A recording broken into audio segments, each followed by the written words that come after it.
Olá, bem-vindos a mais um estudo da obra Obreiros da Vida Eterna, psicografia de Chico Xavier, ditado pelo espírito André Luiz.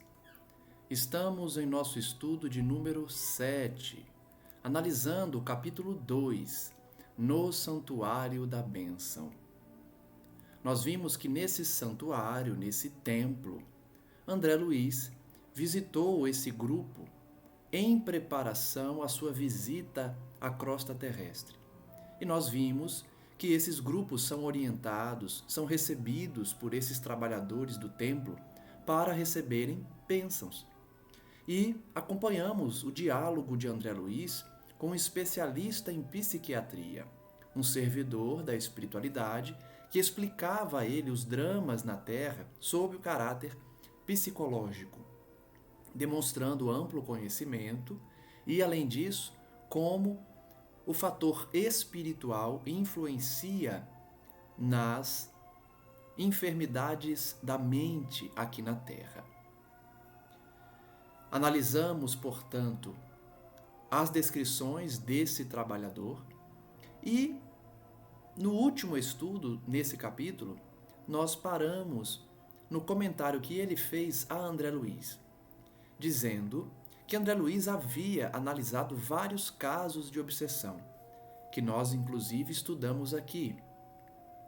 E essa ligação realizada entre o obsidiado e o obsessor desencarnado impressionou-se, portanto, com a imantação mental entre eles. Por isso ele destaca esse conúbio, essa ligação mental que existe entre obsessor e obsidiado.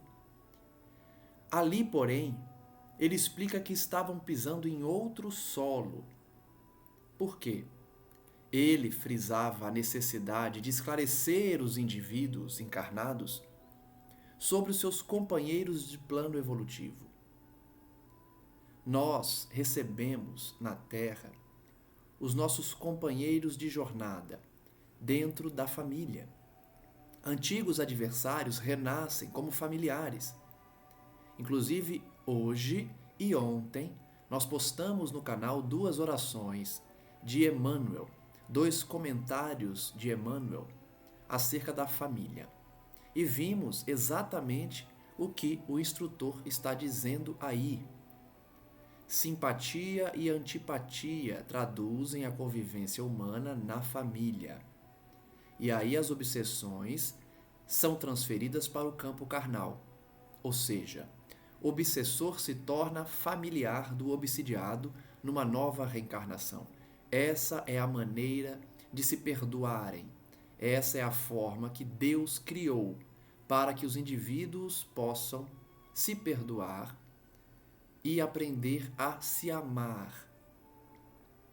Somente renascendo no núcleo familiar é que antigas obsessões podem ser solucionadas. E aí ele explica que as pessoas trazem lembranças vagas, inatas, homens e mulheres, presos uns aos outros pelos laços de consanguinidade ou de compromissos morais, acabam se transformando em perseguidores e verdugos inconscientes entre si. Então essas lembranças inatas, que não se traduzem de fato como uma memória certa, mas como uma ideia, uma inspiração que leva o indivíduo a se recordar de maneira imprecisa sobre o que sofreu ou sobre o que fez contra outras pessoas. Renascendo na mesma família, se tornam então adversários ou aprendem a se amar por meio do laço consanguíneo.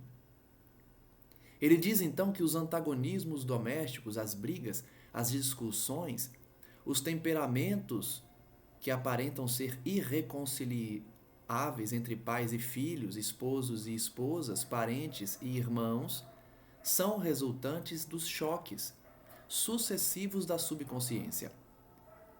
Quando olhamos para um parente, para um irmão, para um familiar, e nos vem uma pontada de raiva, um pontinho de cólera, de impaciência, são nossas lembranças do subconsciente, porque são seres, muitas vezes, que nos perturbaram, que nos prejudicaram, e agora renascemos juntos para aprendermos a perdoar e amar. Essa a beleza da reencarnação, e sem ela não é possível compreender a justiça divina. Sem a reencarnação, não conseguimos explicar a justiça divina. Esse convite a novas recapitulações, que se traduzem na reencarnação, é a maneira que Deus fixou para retificar o passado, corrigir as condutas erradas, equivocadas, que praticamos contra outras pessoas no passado e contra nós mesmos também. Então ele diz: congregados de novo na luta expiatória ou reparadora, as personagens dos dramas que se foram passam a sentir e ver na tela mental, dentro de si mesmas, situações complicadas e escabrosas de outra época.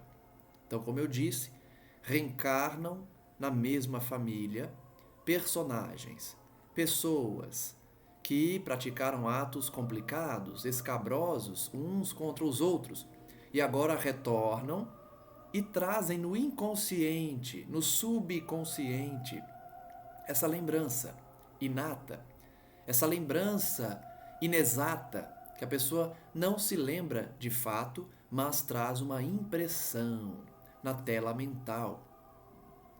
E aí, quando se recorda do que fez ou do que sofreu, apesar dos contornos obscuros da reminiscência, carregam fardos pesados de incompreensão, definidos pela ciência na psiquiatria como complexos de inferioridade.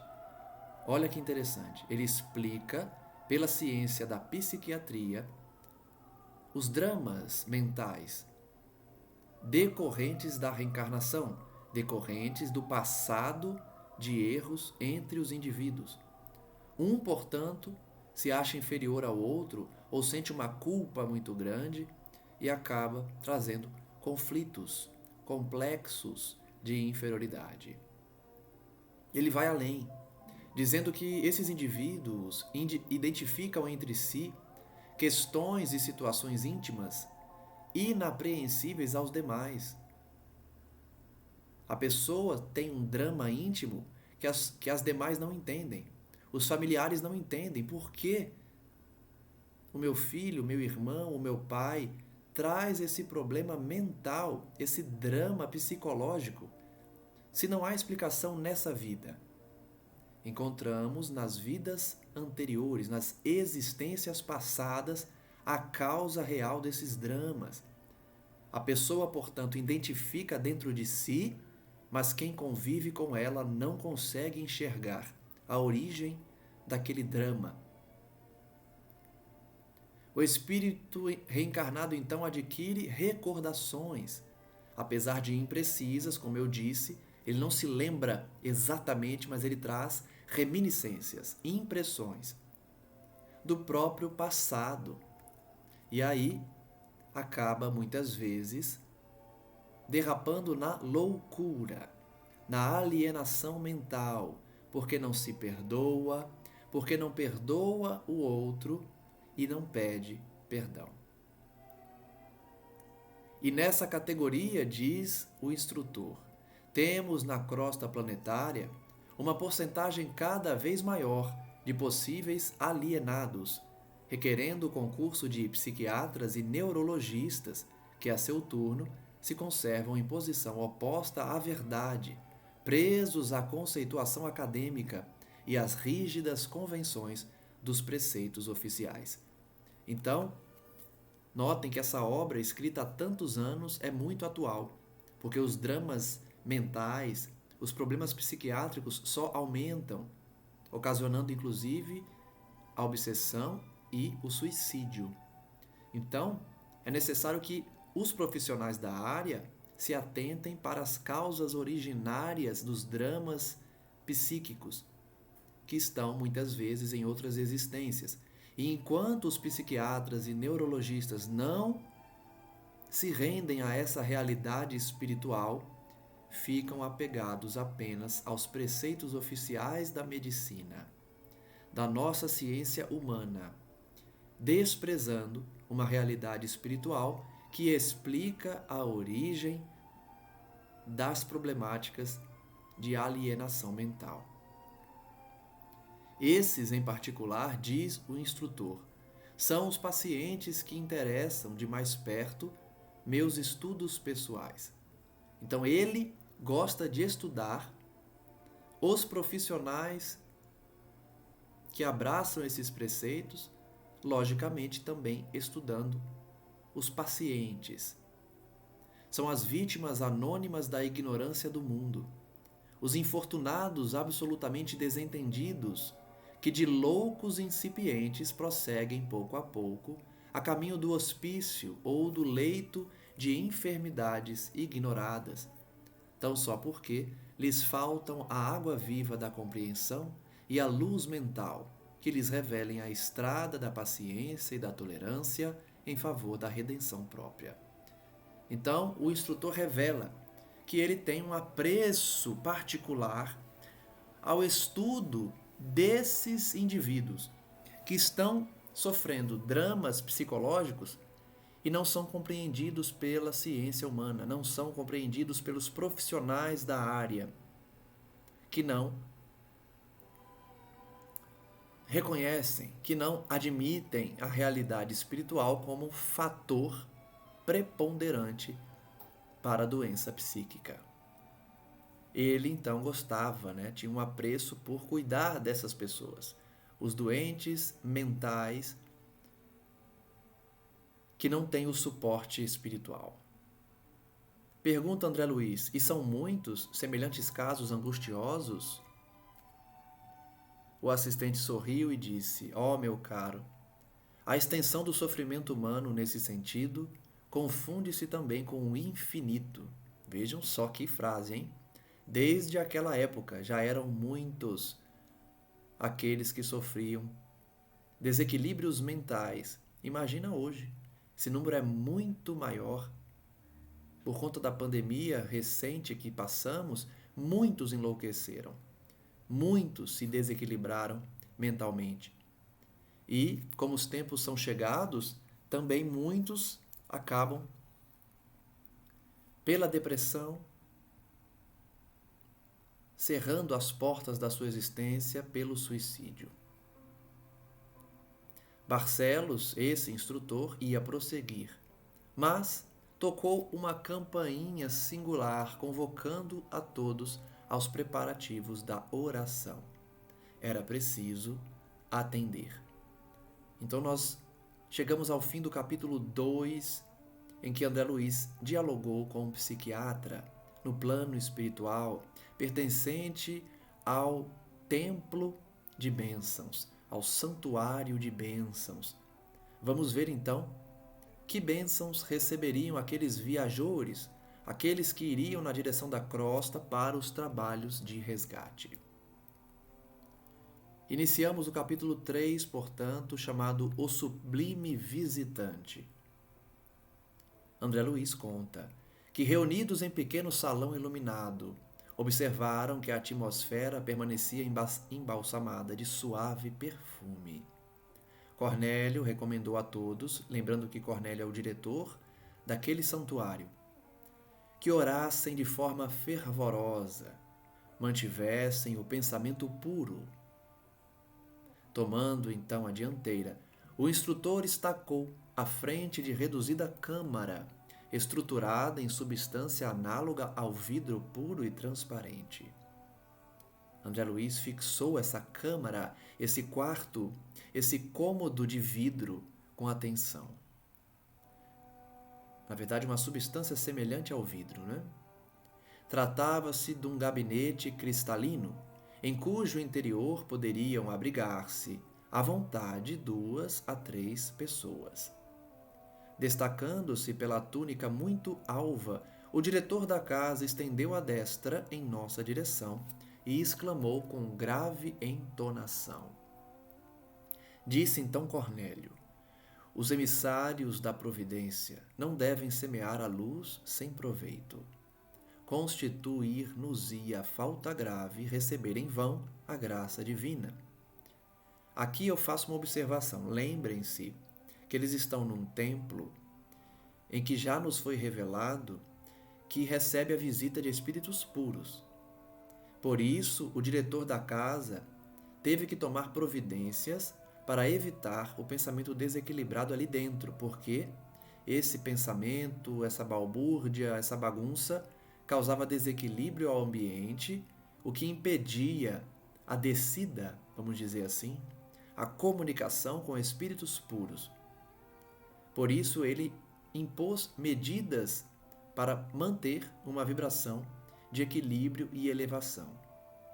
Logo, creio eu que naquela câmara iria surgir espíritos puros.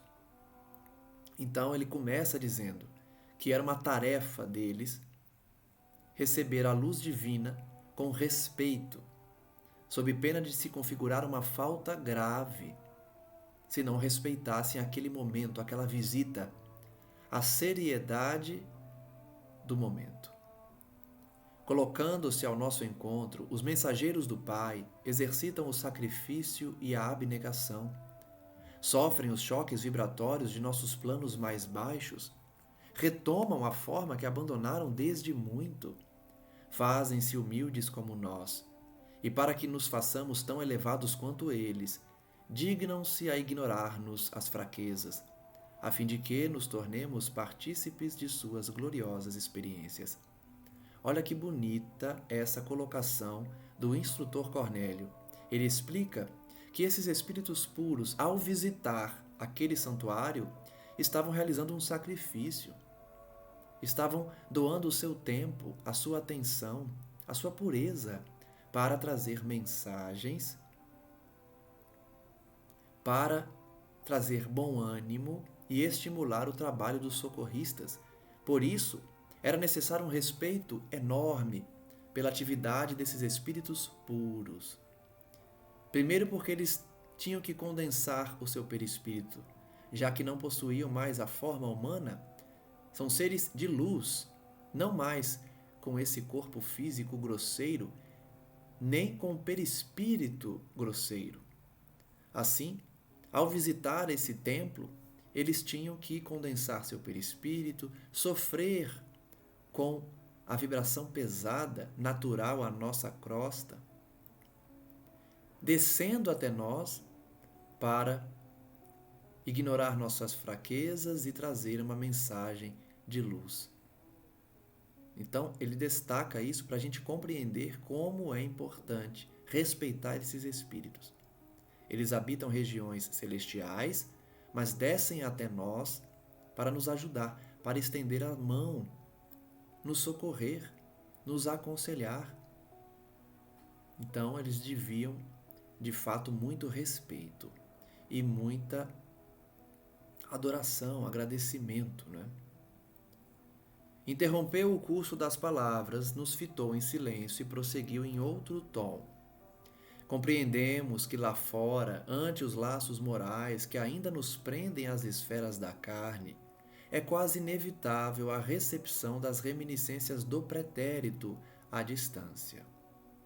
Então, quando estamos encarnados, é quase impossível não nos lembrarmos do passado de erros, ainda que sob forma de reminiscências, impressões. A lembrança tange as cordas da sensibilidade e sintonizamos com o passado inferior. Então, quando a gente se recorda do que fez ou do que sofreu, a gente acaba despertando uma sensibilidade que traz dor, traz sofrimento, porque a gente se recorda de um passado infeliz. Aqui, porém, no santuário da bênção, é imprescindível observar uma atitude firme de serenidade e respeito. Então, o que ele pedia aos visitantes? Não fiquem se recordando do passado. Não mantenham o pensamento no sofrimento ou no erro cometido no passado. Ali no santuário, mantenham respeito, serenidade, pela entidade pura que iria se comunicar. O ambiente oferece bases à emissão de energias puras e, em razão disso, responsabilizaremos os companheiros presentes por qualquer minúcia desarmônica no trabalho a realizar. Olha só o alerta que ele faz. Quem perturbar o ambiente aqui vai ser responsabilizado. Esses trechos são importantes para mostrar que em tudo há regra. Em tudo há disciplina. Não é porque é uma colônia espiritual de espíritos elevados, espíritos esclarecidos, bondosos, que pode fazer tudo o que quiser, que as pessoas podem pensar o que quiser, desrespeitar os ambientes. A lei divina também é rigorosa na disciplina, no respeito.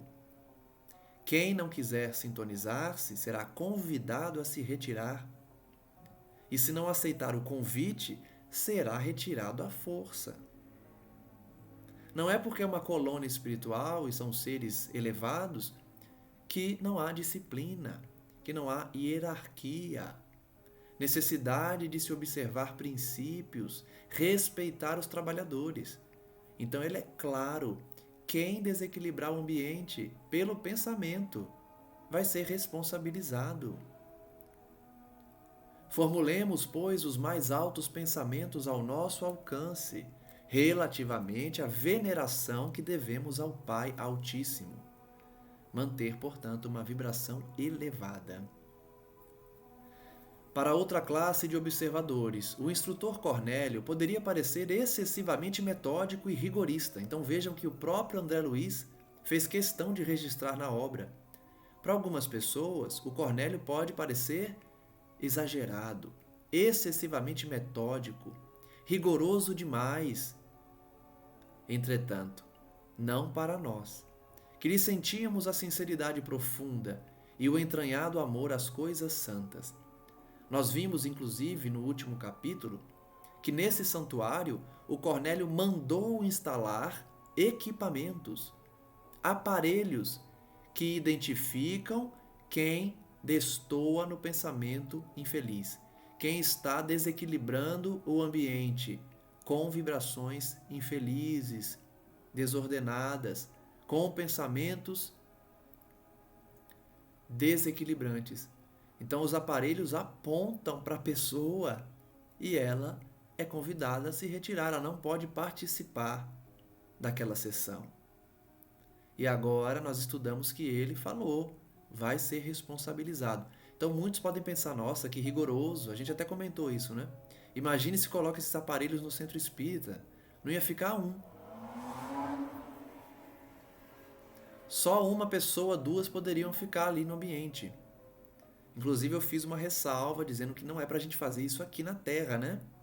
Isso é uma característica desse santuário, que situa-se numa colônia espiritual e é possível se manter uma vibração de elevação. Aqui na Terra não dá. Talvez numa reunião fechada, mediúnica, seja possível manter uma vibração bem elevada entre os trabalhadores sinceros. Mas uma reunião pública, por exemplo, impossível se instalar esses aparelhos que nós vimos aqui, senão ninguém poderia frequentar a casa espírita.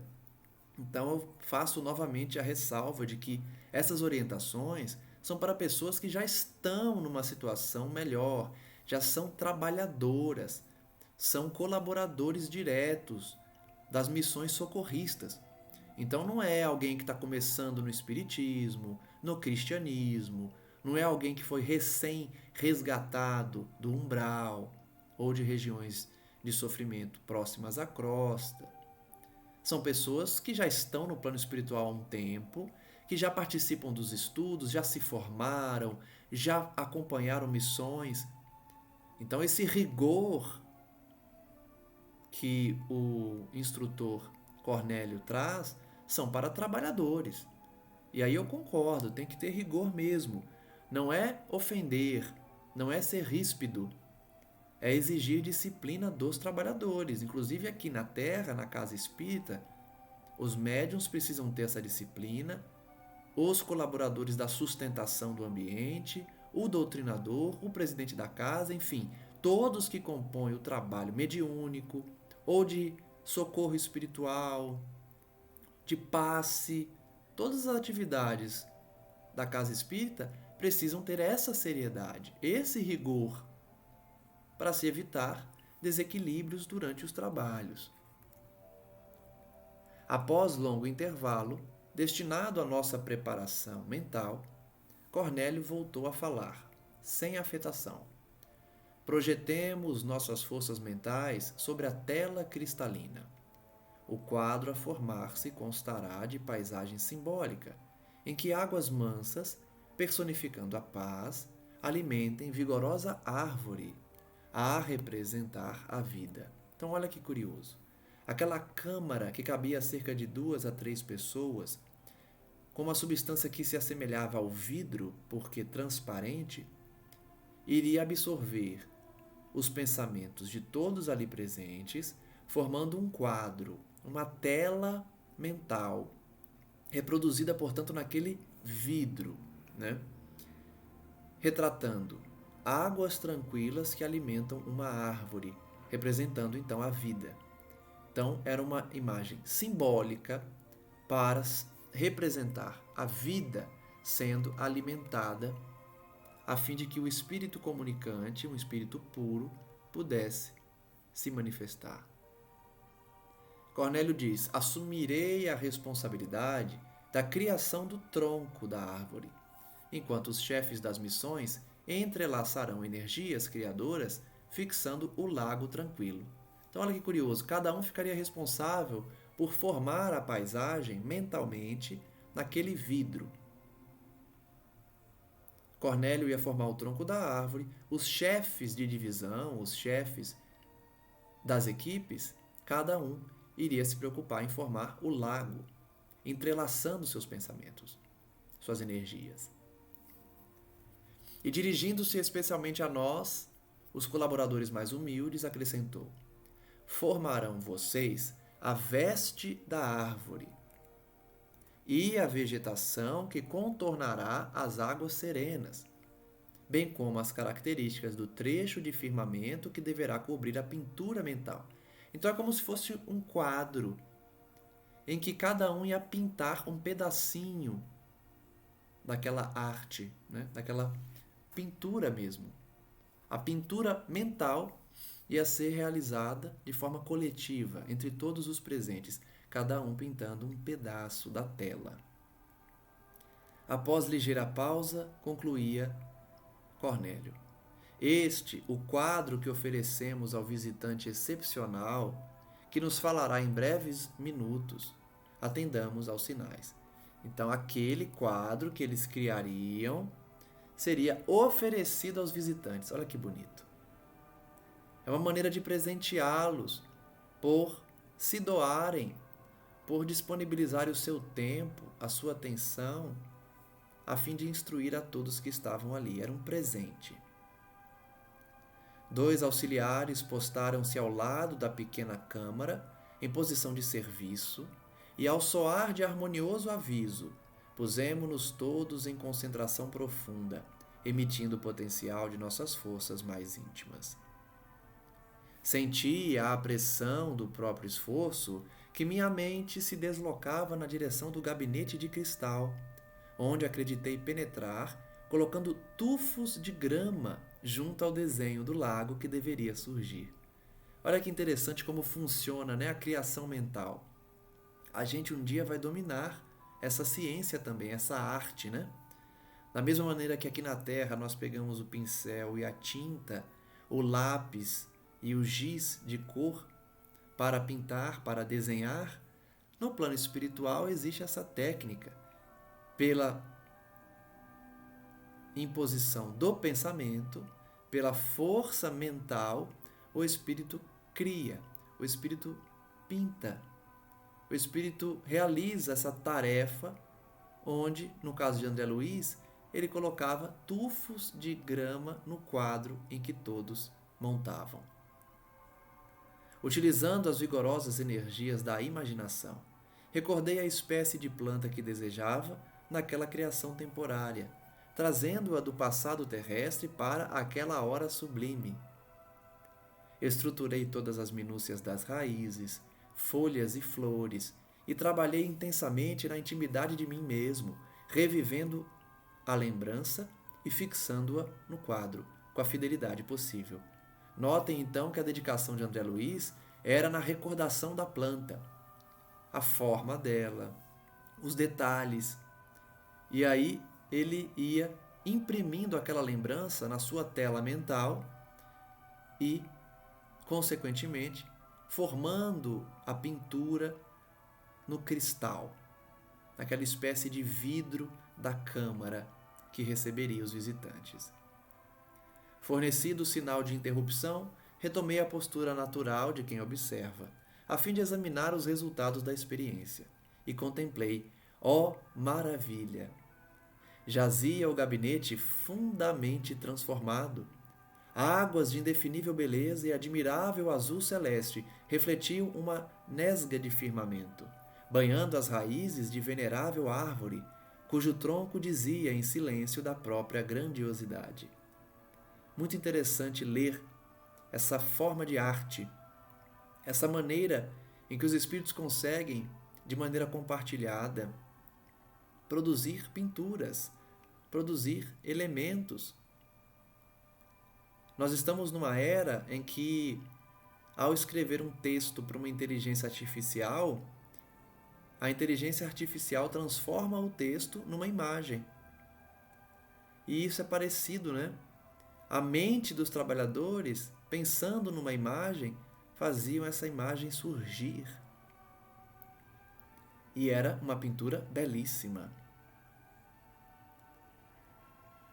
O tronco dessa árvore dizia em silêncio da própria grandiosidade.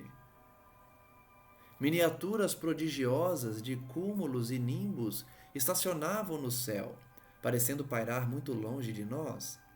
As bordas do lago, contudo, figuravam-se quase nuas, e os galhos do tronco apresentavam-se vestidos escassamente.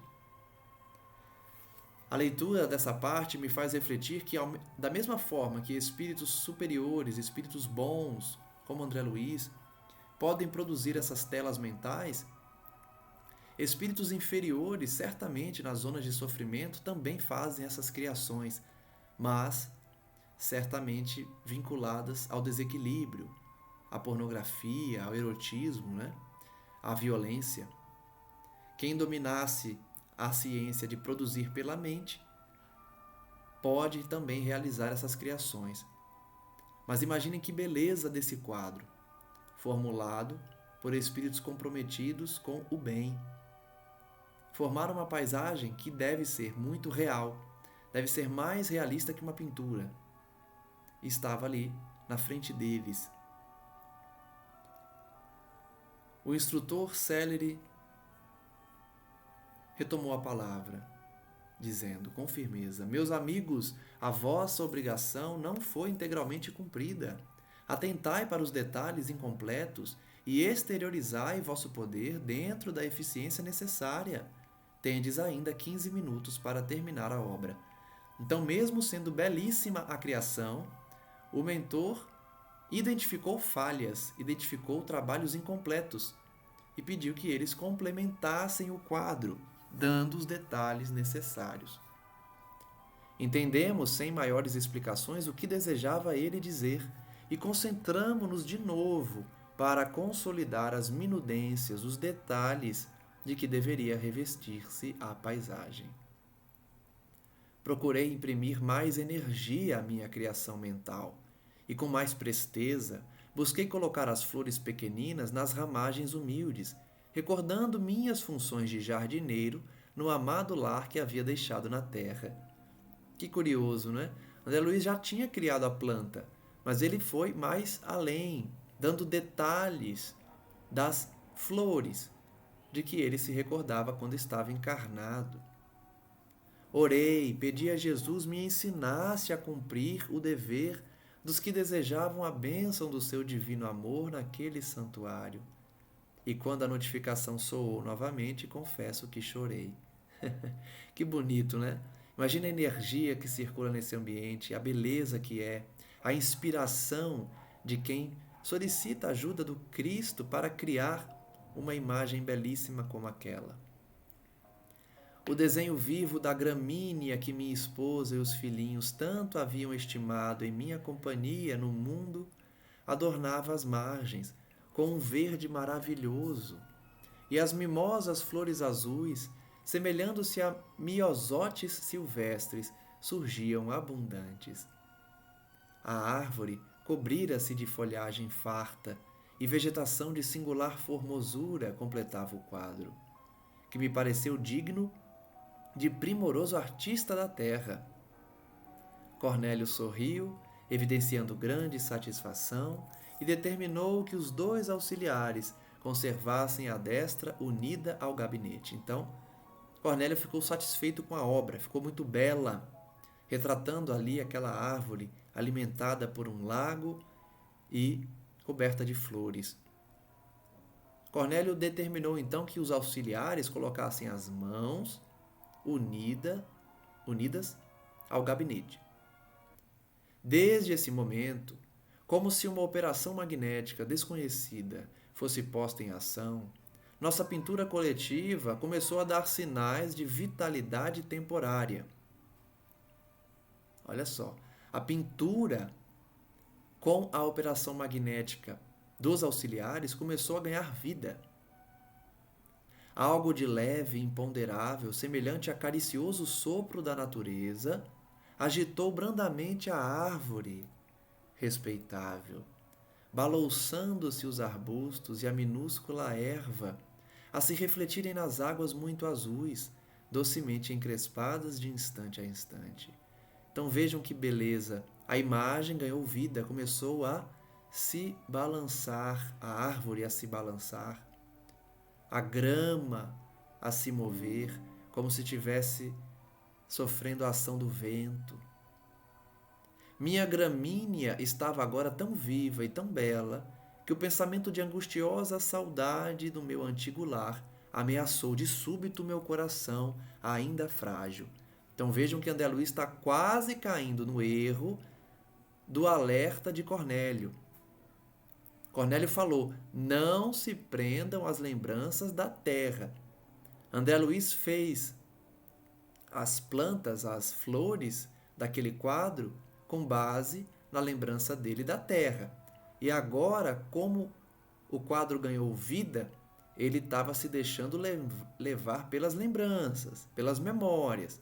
Cornélio avisou que não era para fazer isso, porque isso perturba o ambiente. Vamos ver se André Luiz conseguiu vigiar. Não eram aquelas as flores miúdas que a esposa colocava diariamente no quarto isolado de estudo?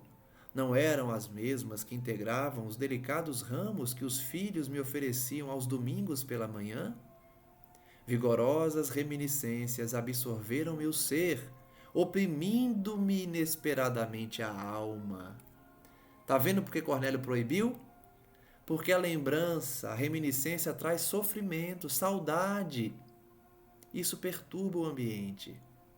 André Luiz começou a sentir falta dos familiares, do carinho que ele recebia.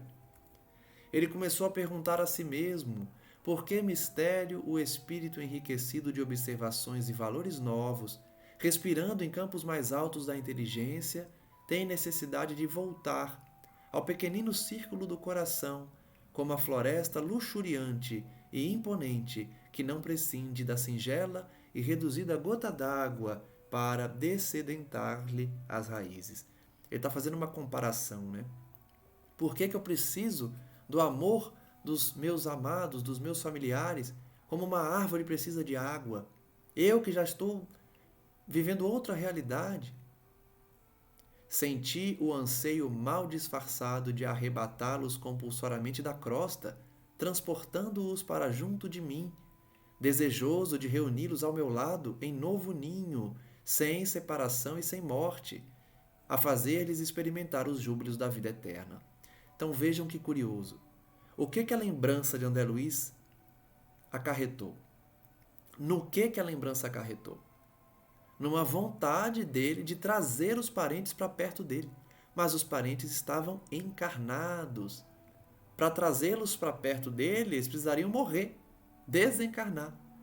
Então André Luiz começou a cultivar um pensamento de desequilíbrio. Ele começou a desejar ardentemente que os seus familiares estivessem ali. É até natural a gente pensar, né? Que ele desejava que os seus familiares vissem o que ele estava vendo, passassem pela experiência que ele estava passando, porque ele amava muito eles.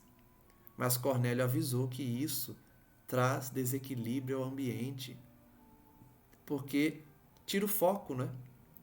O foco daquela visita era receber orientações de espíritos puros que ali visitariam. André Luiz estava começando a pensar nos seus, querendo que eles estivessem ali, iniciando ali uma perturbação mental para estar junto dos seus familiares. Minhas lágrimas estavam prestes a cair. Bastou, no entanto, um olhar de Jerônimo para que eu me reajustasse. Então ele não chegou a perturbar o ambiente, ele começou a perturbar e já recebeu um olhar fulminante, o mesmo olhar que os nossos pais nos davam quando éramos crianças. Em casa a gente conversa, né? Um olhar que praticamente falava. André Luiz recebeu esse olhar de Jerônimo, o seu instrutor, o seu chefe da missão socorrista. E aí ele, voltou a se concentrar. Ele não chegou então a perturbar o ambiente. Arremessei para muito longe de mim toda a ideia angustiosa e consegui reaver a posição do cooperador decidido nas edificações do momento. Então ele conseguiu se livrar das reminiscências. Cornélio de pé, ante a paisagem viva, enquanto nos mantivemos sentados, estendeu os braços na direção do alto e suplicou: Pai da criação infinita, permite ainda uma vez, por misericórdia, que os teus mensageiros excelsos sejam portadores de tua inspiração celeste, para esta casa consagrada aos júbilos de tua bênção. Senhor, fonte de toda a sabedoria, dissipa as sombras que ainda persistem em nossos corações, impedindo-nos a gloriosa visão do porvir que nos reservaste. Faze vibrar entre nós o pensamento augusto e soberano da confiança sem mescla e deixa-nos perceber a corrente benéfica de tua bondade infinita, que nos lava a mente mal desperta e ainda eivada de escuras recordações do mundo carnal. Auxilia-nos a receber dignamente teus devotados emissários. Que oração bonita! Em que Cornélio roga ao Cristo por misericórdia que permitisse a visita dos seus emissários, espíritos puros, espíritos que já habitam regiões celestiais. Que bela a oração de Cornélio, dando graças a Deus e pedindo que ele autorizasse a visita. Focalizando a mente em nossos trabalhos, o instrutor prosseguiu em outra inflexão de voz. Sobretudo, ó Pai, abençoa os teus filhos que partem a caminho dos círculos inferiores, semeando o bem. Então, de fato, tratava-se de um santuário de bênçãos, porque aqueles trabalhadores abençoavam quem estava seguindo viagem. Abençoavam, pedindo a Jesus que abençoasse os trabalhadores que desceriam a crosta terrestre. Então imagine receber uma bênção dessa antes de uma viagem socorrista. Ele pediu a Jesus: reparte com eles, humildes representantes de tua grandeza, os teus dons de infinito amor e de inesgotável sabedoria, a fim de que se cumpram teus sagrados desígnios. Acima, porém, de todas as concessões, proporciona-lhes algo de tua divina tolerância, de tua complacência sublime, de tua ilimitada compreensão, para que satisfaçam, sem desesperação e sem desânimo, os deveres fraternais que lhes cabem, ante os que ignoram ainda as tuas leis e sofrem as consequências dos desvios cruéis. Essa oração deveria ser repetida por nós todos os dias, pedindo a Jesus ânimo, que não deixasse nossa fé perder a chama necessária, que nós não desistemos das nossas tarefas, dos nossos deveres na família, como mãe, pai, filho, irmão, esposo, esposa. No ambiente de trabalho, como chefe, como subordinado, como colaborador. Que Jesus dê esse ânimo para que nós cumpramos os deveres fraternais que nos cabem. Calou-se então Cornélio, orientador daquele santuário de bênçãos, e dentro da imponente quietude da câmara, vimos que a paisagem, formada de substância mental, começou a iluminar-se, inexplicavelmente em seus mínimos contornos. Então a imagem que eles criaram, que tinha ganhado vida porque tinha movimento, começou a se iluminar. De forma inexplicável. De onde vinha aquela luz? Guardava a ideia de que, reduzido o sol, surgiria à nossa vista sob a nesga de céu, no quadro singular. Era como se um sol tivesse raiando ali. Raios fulgurantes penetravam o fundo esmeraldino e vinham refletir-se nas águas. Que quadro bonito! Não é apenas uma pintura parada, é um quadro 3D, porque a luz reflete nas águas, balança a árvore. É muito mais que 3D, né? Deve ser 5D, 6D. Mas é um quadro vivo, uma imagem, uma paisagem mesmo. E o sol, certamente a luz espiritual do visitante, estava iluminando a paisagem. Cornélio, de mãos erguidas para o alto, mas sem qualquer expressão ritualística, em vista da simplicidade espontânea de seus gestos, exclamou: Bem-vindo seja o portador de nosso Pai amantíssimo. Que bênção receber uma visita de um espírito puro, hein? Mensageiro do Cristo direto. Ele dava então as boas-vindas para esse espírito de luz.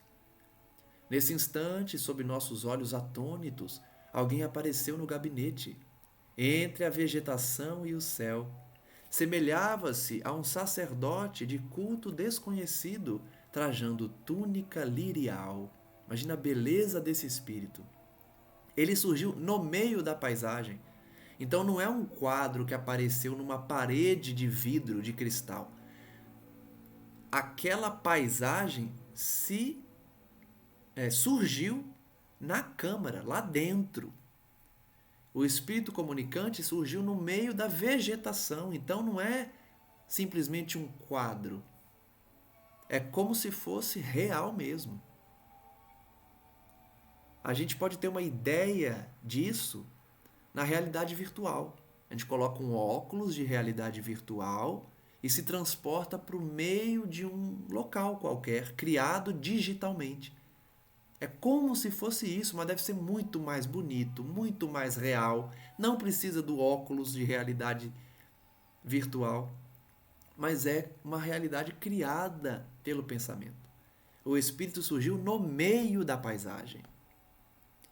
Fisionomia simpática de ancião, apresentava-se nimbado de luz indescritível, e seu olhar nos mantinha extasiados e presos num misto de veneração e encantamento, sem que nos fosse possível qualquer fuga mental de sua presença sublime. A gente só consegue imaginar a beleza desse momento. Estar frente a frente com o emissário do Cristo, iluminadíssimo, belíssimo, puríssimo. Eles estavam extasiados, atônitos, diante de um ser tão elevado. Via-se-lhe apenas o busto cheio, parecendo-me que os seus membros inferiores se ocultavam naturalmente na folhagem abundante. É como se fosse uma materialização parcial, né? Ele se fez aparente, ele se fez visto da cintura para cima. É como se as pernas estivessem ocultadas na vegetação. Seus braços e mãos, todavia, revelavam-se com todas as minudências anatômicas, porque com a destra nos abençoava, num gesto amplo, mantendo na outra mão pequeno rolo de pergaminhos brilhantes, deixando-nos perceber dourado cordão atado à cinta. Então vejam todo o simbolismo daquela visita. Era como um mensageiro divino trazendo um pergaminho, uma carta, uma orientação que ele certamente vai abrir e vai ler para eles, né? Visivelmente sensibilizado, o diretor da casa Cornélio saudou nominalmente: Venerável Asclépios, se conosco. Mais um nome bem bonito das obras de André Luiz, né? Nomes antigos que lembram os nomes gregos, né? Os nomes das primeiras civilizações. Asclépios era o nome daquela entidade. O emissário, em voz clara e sedutora, desejou-nos a paz do Cristo. E em seguida dirigiu-nos a palavra em tom inexprimível na linguagem humana. Abre parênteses. Abstenho-me aqui de qualquer tradução incompleta e imperfeita, atendendo a imperativos de consciência. Então, André Luiz pede desculpa antecipadamente se houve alguma falha na descrição do que esse espírito disse. Porque Asclépios, né, o nome dessa entidade, ele conversou, ele falou. André Luiz, então, reproduziu na obra o que ele se recordou da fala. Ouvimo-lo sob infinita emoção. Não, perdão. O que André Luiz disse é, ele não vai dizer o que o Espírito falou para evitar uma reprodução imperfeita.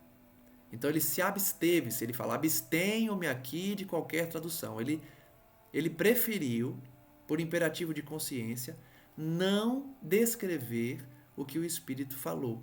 Que pena, né? Mas André Luiz fez essa opção porque ele acha aqui que se ele tentasse reproduzir, ia ser muito distante do que o Espírito falou. E aí poderia prejudicar a mensagem. Então ele não colocou na obra o que essa entidade disse. Ouvimo-lo sob infinita emoção, sem que qualquer de nós contivesse as lágrimas. Todos choraram. Poxa, André Luiz podia falar, né, pra gente, mas não falou. O verbo do admirável mensageiro, que chegava de esferas superiores, trazendo-nos a bênção divina, caía-nos na alma de modo intraduzível e acordava-nos o Espírito Eterno para a infinita glória de Deus e da vida imortal. Então, apesar de não informar o que esse Espírito disse, André Luiz resume, dizendo que foi uma mensagem que despertava os seus espíritos para a infinita glória de Deus. Deve ter sido um discurso belíssimo. Um dia nós vamos presenciar a visita de um espírito puro e também poderemos desfrutar de uma mensagem divina. Mas fica a lição de André Luiz que os bons espíritos estão sempre conosco e à medida que procuramos o bem e fazemos o bem, estaremos na companhia deles também para realizar trabalhos de socorro, de caridade e de bênçãos, recebendo do Cristo a visita desses emissários puríssimos que certamente tocam a nossa alma, o nosso coração com palavras belíssimas. Agradeço então a todos que acompanham os nossos estudos. Vamos chegando ao fim de mais um estudo dessa obra belíssima e muito esclarecedora. E peço que a espiritualidade amiga prossiga a nos abençoar, a nos envolver, para que tenhamos compreensão do conteúdo, aprendamos as lições dos bons espíritos, sintonizando a nossa energia mental para produzir também esses quadros belíssimos. Essa ligação com as entidades felizes e puras, a fim de darmos passos mais largos na nossa evolução, a nossa ascensão evolutiva e espiritual. Que as equipes de socorro prossigam seus trabalhos na Terra, especialmente nesse momento de guerras, de conflitos que sempre existiram, mas que parecem piorar nesses momentos de transição. além dos inúmeros casos de alienação mental, de desequilíbrio moral que a Terra passa, onde uma humanidade doente apoia atos infelizes para justificar a doença, o ódio, a violência entre os povos. Que o Evangelho do Cristo possa ser reanimado nos corações humanos, redivivo por meio do Espiritismo e das religiões sinceras. Que possamos trazer esse resgate ao cristianismo primitivo antes da poluição causada pelos representantes da Igreja no momento em que decidiram dividir os banquetes com os imperadores e se esqueceram da humildade e da simplicidade do Cristo Jesus, que levou à criação da religião, à criação da doutrina baseada justamente no seu nome, cristianismo. Logo, se o Cristo é o ícone dessa religião, dessa doutrina, ele deve ser seguido na sua inteireza, na sua completude, dos seus atos, dos seus pensamentos, das suas palavras, dos seus ensinamentos e lições. Que nós, então, na qualidade de trabalhadores da última hora, que abraçamos o Consolador prometido para espalhar na terra um conhecimento a todos, sem nos colocarmos como representantes de Deus, mas sim como irmãos em luta, irmãos caminhando juntos nessa ascensão espiritual. Aproveitemos as lições desses espíritos caridosos que nos trazem mensagens do além para renovar a esperança, o bom ânimo e a alegria. E da nossa parte, sintonizemos com eles todos os dias pela oração, pela conduta e pela supressão das paixões, dos pensamentos infelizes, desequilibrados, que nos prendem à crosta terrestre, afastando-nos de nossos mentores. Graças damos a Jesus Cristo, nosso Mestre, a Maria Santíssima, sua Mãe abençoada, com uma missão eterna e que socorre até hoje os desavisados e infelizes. Que a paz de nosso Senhor Jesus nos abençoe a todos e que a cada dia estudemos e oremos com todas as mensagens recebidas por aqueles que nos amam. Que assim seja, graças a Deus, e até o próximo estudo. Um forte abraço a todos.